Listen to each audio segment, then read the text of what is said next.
Students, आज हम start करेंगे class 8 maths chapter number 3 understanding the coordinators की लास्ट एक्सरसाइज 3.4। फर्स्ट क्वेश्चन हमें क्या दिया हुआ है, स्टेट द ट्रू और फॉल्स। ठीक है, कि आपको बताना है जो गिवन स्टेटमेंट है वो ट्रू है या फॉल्स। ओके, अब देखिए जो जो हमें स्टेटमेंट गिवन है हमको रीड करेंगे, एक्सप्लेन करेंगे और ट्रू और फॉल्स को लिखना स्टार्ट करेंगे। क्या गिवन है, ऑल रेक्टेंगल्स आर स्क्वायर। सारे रेक्टेंगल्स क्या होते हैं, स्क्वायर होते हैं। देखो रेक्टेंगल में आपको क्या पता है, अपोजिट साइड्स आर सेम, लेकिन स्क्वायर में क्या होता है, चारों साइड्स सेम होती है।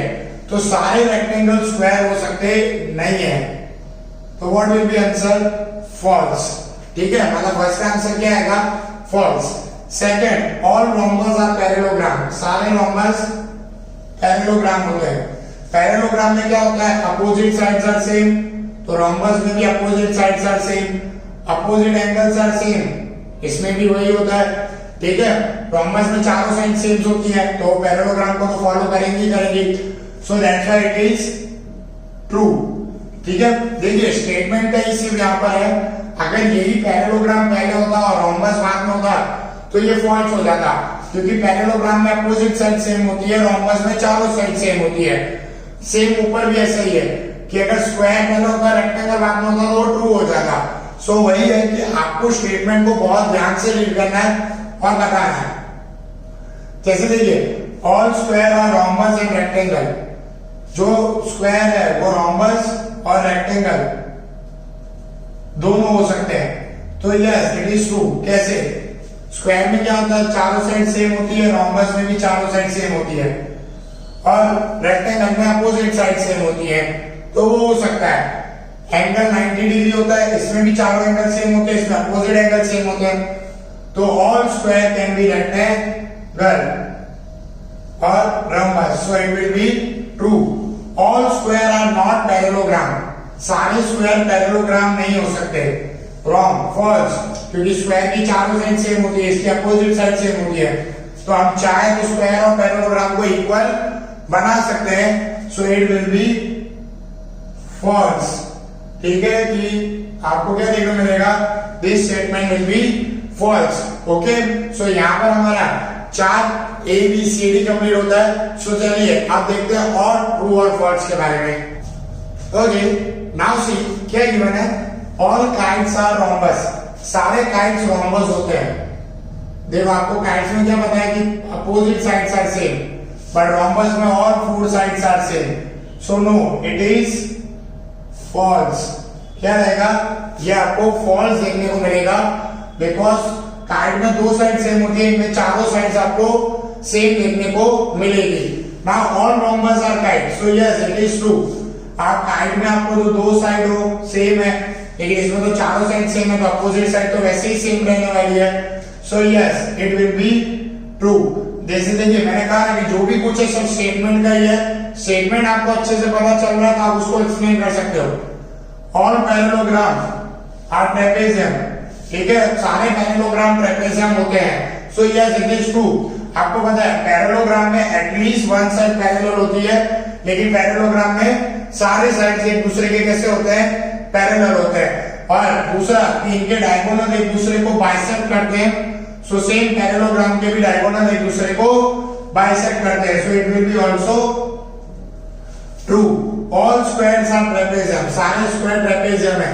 यस, ट्रेपेजियम में आपको पता है कि एक साइड पैरेलल होती है, स्क्वायर में तो चारों साइड पैरेलल है, तो आप कोई भी ले सकते हो। सो yes it will also true. ठीक है, सो ये आपका यहाँ पर क्वेश्चन नंबर फर्स्ट 3.4 का कंप्लीट होता है। सो चलिए अब देखते हैं question number 2। Now see question number 2 क्या गिवन है, identify all the coordinators that have. आपको कुछ प्रॉपर्टीज दी हुई है, आपको बताना है कि ये कौन से कोऑर्डिनेटर है। देखिए यहाँ पर अगर आपको प्रॉपर्टीज याद होगी जो मैंने आपको प्रीवियस लेक्चर में दिखाई थी, अगर वो वीडियो आपने नहीं देखी तो वो वीडियो की लिंक आपको डिस्क्रिप्शन में मिल जाएगी। उसमें जो मैंने बताया था कि उनकी सारी प्रॉपर्टीज, वो प्रॉपर्टीज अगर आपको याद होगी तो ही आप इस क्वेश्चन को सॉल्व कर पाओगे। क्या कहा गया है, all sides of all sides of equal length. ठीक है, इक्वल लेंथ की साइड्स आपको यहाँ पर होनी चाहिए, मतलब सेम। तो वो आपको किसमें देखने को मिलता है, स्क्वायर में, कि चारों साइड कैसी होती है, सेम। दूसरा किसमें, रोम्बस में। रोम्बस में आपको क्या देखने को मिलेगा, चारों साइड्स सेम। 4 राइट एंगल्स, चारों राइट एंगल देखने को मिले तो सेम, वो भी आपको किसमें देखने को मिलेगा, स्क्वायर में। और दूसरा किसमें देखने को मिलेगा, रेक्टेंगल में, कि रेक्टेंगल में चारों एंगल्स कैसे होते हैं, 90 डिग्री पे आपको देखने को मिलेंगे। So it is about the question number 2, जहां पर आपको प्रॉपर्टीज गिवन है और उसको आइडेंटिफाई करना है। सो यहाँ पर क्वेश्चन नंबर 2 भी कंप्लीट होता है। सो चलिए अब देखते हैं क्वेश्चन नंबर 3। ओके, सो चलिए अब देखते हैं क्वेश्चन नंबर 3 क्या गिवन है, एक्सप्लेन हाउ स्क्वायर इज। 4 चीजें आपसे पूछी गई है, स्क्वायर, रेक्टेंगुलर, पैरेललोग्राम, रोम्बस और रेक्टेंगल। एक स्क्वायर ये सब कैसे बन सकता है, तो क्वाड्रिलेटरल तो कैसे बनेगा, आपको पता है क्वाड्रिलेटरल के लिए क्या चाहिए, 4 sides, it has a 4 sides. और आपको पता है कि स्क्वायर में 4 साइड्स होती हैं, so it has a 4 sides. Okay, then आपका पैरेललोग्राम। अब पैरेललोग्राम में देखिए, आपको पैरेललोग्राम में क्या चाहिए, अपोजिट साइड्स आर इक्वल, वो आपको स्क्वायर में देखने को मिलेंगी। So opposite sides are equal. आप जानते हो स्क्वायर में चारों साइड इक्वल होती है, तो अपोजिट साइड तो इक्वल होनी ही होनी है, ठीक है। फिर then after diagonal bisect each other, diagonals bisect each other, मतलब इक्वल पॉइंट पे एक दूसरे को कट करते हैं। And last opposite sides are parallel. आपको स्क्वायर में भी क्या देखने को मिलेगा, अपोजिट साइड एक दूसरे के पैरेलल। वैसे तो चारों साइड्स पैरेलल होती है, बट पैरेललोग्राम के अकॉर्डिंग देखें तो अपोजिट साइड्स आर पैरेलल आपको स्क्वायर में भी देखने को मिलेगी। नाउ रोम्बस, रोम्बस में तो सबसे पहला all sides are equal, square में भी सारी साइड्स इक्वल होती है और रोम्बस में भी सारी साइड्स इक्वल आपको देखने को मिलेगी। डायगोनल्स जो होते हैं वो एक दूसरे को बाइसेक्ट करते हैं एट कहां पर, 90 डिग्री पे, bisect each other at 90 degree, ठीक है। 90 डिग्री पे वो एक दूसरे को बाइसेक्ट करते हैं। नाउ रेक्टेंगल, रेक्टेंगल में भी वही opposite sides are same, opposite sides are equal. Then after यहां पर आपको रेक्टेंगल में भी कैसा देखने को मिलेगा, 90 डिग्री एंगल, और स्क्वायर में भी 90 डिग्री एंगल, मतलब इनर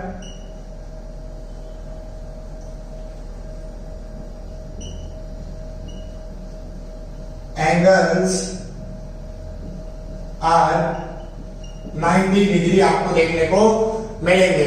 मीन्स इस तरीके से आपको स्क्वायर, क्वाड्रिलेटरल भी देखने को मिलेगा, पैरेललोग्राम भी, रोम्बस भी और रेक्टेंगल भी आपको देखने को मिलेगा।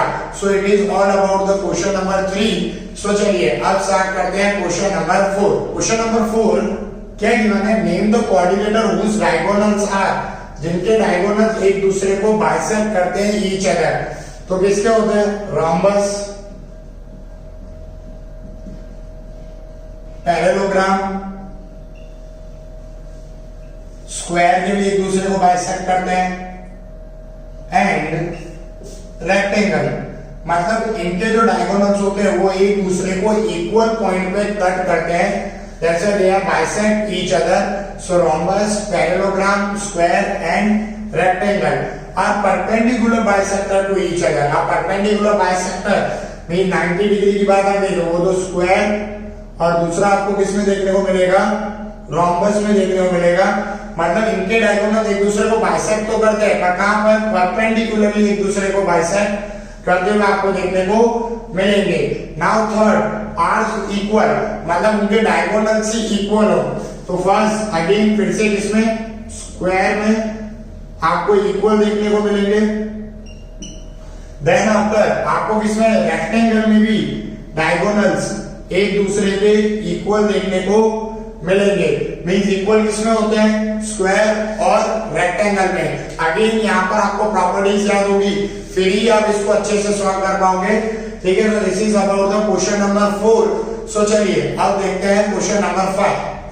Okay, now see question number 5 क्या गिवन है, explain why rectangle is a convex quadrilateral।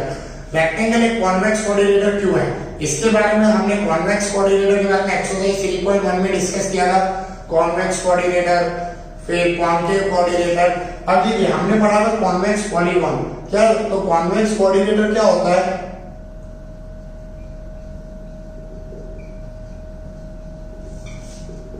इसमें आपको क्या देखने को मिलेगा कि all the diagonals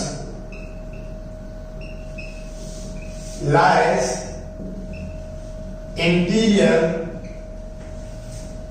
of the polygon. मतलब जो सारे डायगोनल्स हैं वो आपको पॉलीगॉन के अंदर देखने को मिलेंगे।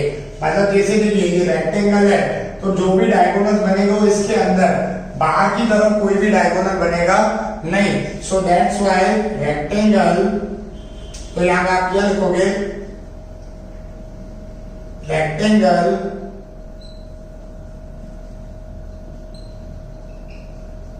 is convex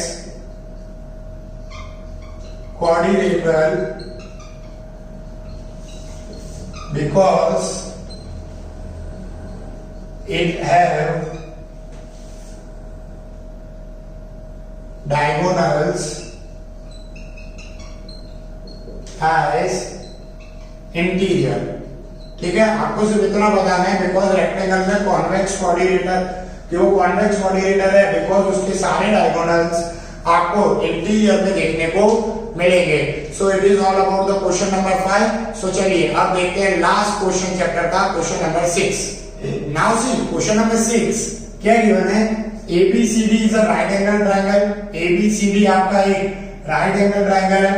O is the mid point of the side opposite to right angle. ये राइट एंगल, इसके अपोजिट साइड ये मिड पॉइंट O। ओके, हमें एक्सप्लेन करना है why O is equi distance from point A B C।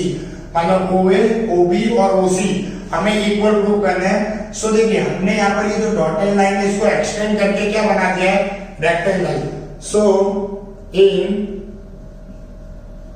Rectangle ABCD, ठीक है, diagonal जो है वो क्या करते हैं, बाइसेक्ट ईच अदर करते हैं, बाइसेक्ट ईच अदर। मतलब वो इक्वल डिस्टेंस पे एक दूसरे को कट करते हैं। मतलब ये डायगोनल, ये डायगोनल और ये डायगोनल, मतलब OA is equals to OB equals to OC। OD भी इक्वल है पर ये हमने डॉटेड लाइन से बनाया तो ये हमारे लिए इक्वल नहीं है। हमें क्या चाहिए थे, ये तीनों इक्वल चाहिए थे। मतलब तीनों इक्वी डिस्टेंस पर आपको बढ़ते हुए देखने को मिल रहे हैं, OA, OC और OB। ठीक है, so that's why they are equal. So यहां से पता चलता है कि O उनके इक्वी डिस्टेंस पे पॉइंट है। ठीक है, सो यहां पर आपका क्वेश्चन नंबर 6 और chapter number 3 understanding the coordinator complete होता है। Okay, so thank you for watching this video and bye.